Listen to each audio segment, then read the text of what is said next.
안녕하세요. 특파원 K입니다. 최근 들어 미국의 저명한 인사들이 하나같이 한국의 존재감이 심상치 않다는 의견을 내고 있습니다. 미국이나 영국, 프랑스로 대표되는 전통적 강대국들과는 차원이 다른 한국만의 접근 방식이 역사를 새로 써내려가고 있다며 극찬하고 있는데요. 자세한 소식 지금 살펴보겠습니다. 지난 10월 미국의 센트럴 아칸소 대학교의 경제학 교수인 제레미 호페달 교수는 자신의 트위터에 재밌는 글 하나를 남겼습니다. 이는 바로 지난 40년 동안 한국의 경제력이 그야말로 눈부신 급성장을 거듭하면서 전 세계 주요국들의 위상마저 흔들 정도로 부유해지고 있다는 내용이었습니다. 그는 자신의 글에 오늘날 한국의 1인당 GDP는 이스라엘과 스페인은 물론이고 전통적인 선진국인 일본과 이탈리아보다도 높습니다. 또한 세계 최강대국 중 하나인 영국과 프랑스의 경제 규모에 근접해가고 있죠. 40년 전만 하더라도 한국의 1인당 GDP는 영국과 프랑스의 3분의 1 수준에 불과했다는 사실이 믿기시나요? 라고 말이죠. 이뿐만 아니라 제레미 교수는 한국 국민과 한국 기업들의 끊임없는 성장 노력 덕분에 오늘날 한국의 빈곤율은 경이로운 수준으로 줄어들었다며 극찬을 아끼지 않았습니다. 그는 지난 1981년만 하더라도 하루에 $10 미만으로 생활하던 한국 국민들이 무려 인구의 절반 이상인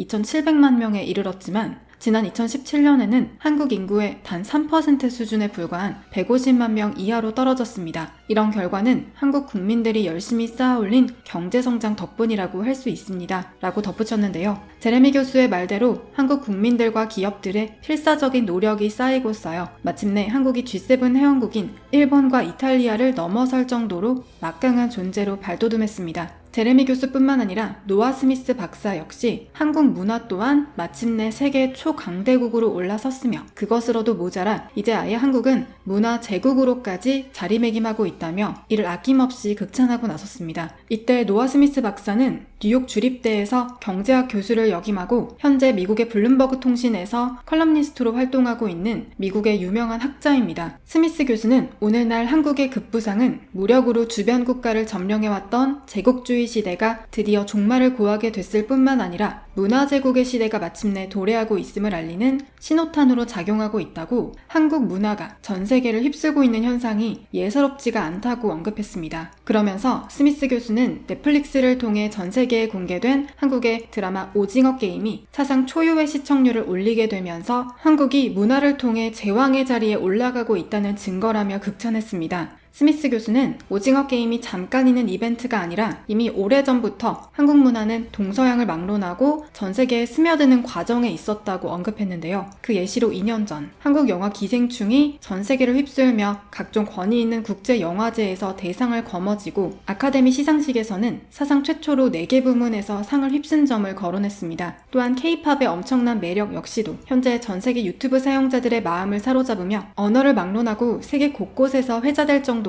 막강한 위력을 과시하고 있다고 소개했습니다. 특히 스미스 교수는 당장 BTS만 놓고 보더라도 비틀즈의 버금가는 세계적인 열풍을 불러일으키고 있고 또한 미국에서 형성된 거대한 BTS 팬덤이 마침내 정치적으로도 목소리를 낼 정도로 큰 존재감을 드러내고 있다며 막강한 영향력을 가진 한국 문화에 감탄했는데요. 결국 이렇게 한국이 문화 제국의 제왕으로 올라가는 현상은 무엇보다 한국 기업들에게 가장 긍정적인 상황이라는 점을 스미스 교수는 언급했습니다.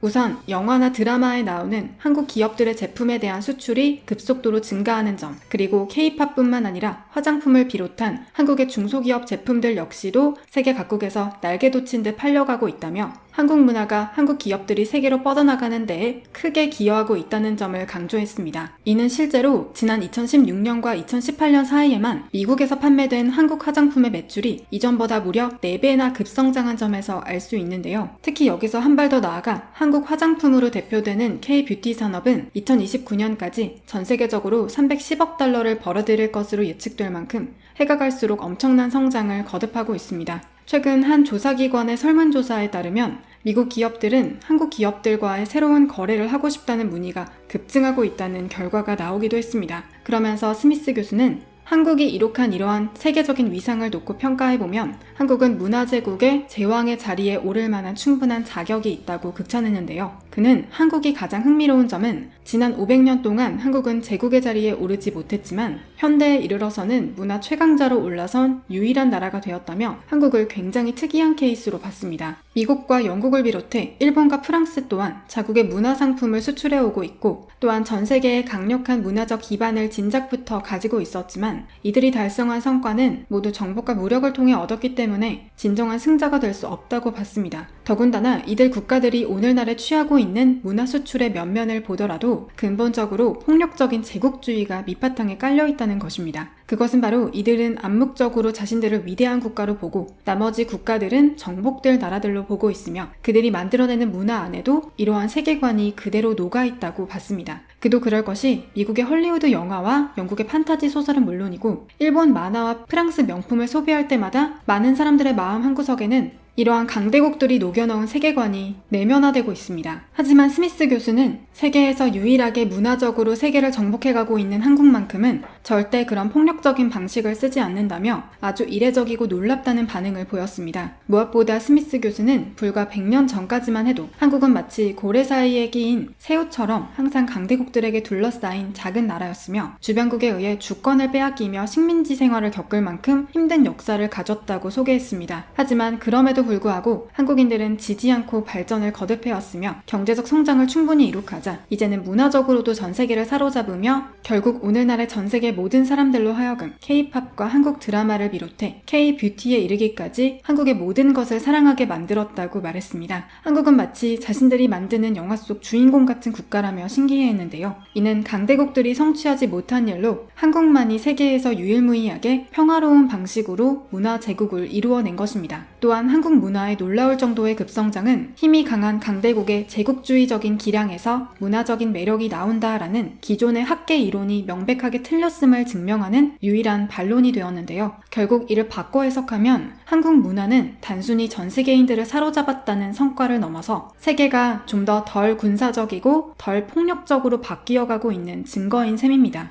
즉 한국이라는 문화 초강대국의 등장은 드디어 폭력을 기반으로 한 제국주의 국가들의 시대가 종언을 고하고 문화제국의 시대가 새롭게 떠오르고 있음을 보다 확연하게 보여주고 있는 것인데요. 스미스 교수의 이러한 기사는 과거의 숱한 역경과 고난의 역사에도 불구하고 기적에 가까운 눈부신 경제성장을 이룩하고 이제는 문화적 제왕으로까지 발돋움하고 있는 한국 국민들의 특별함이 마침내 전 세계가 알아볼 만큼 빛을 발하게 되었다는 점을 보여주고 있습니다. 그럼 오늘 준비한 소식을 마치겠습니다. 시청해주신 여러분 감사합니다.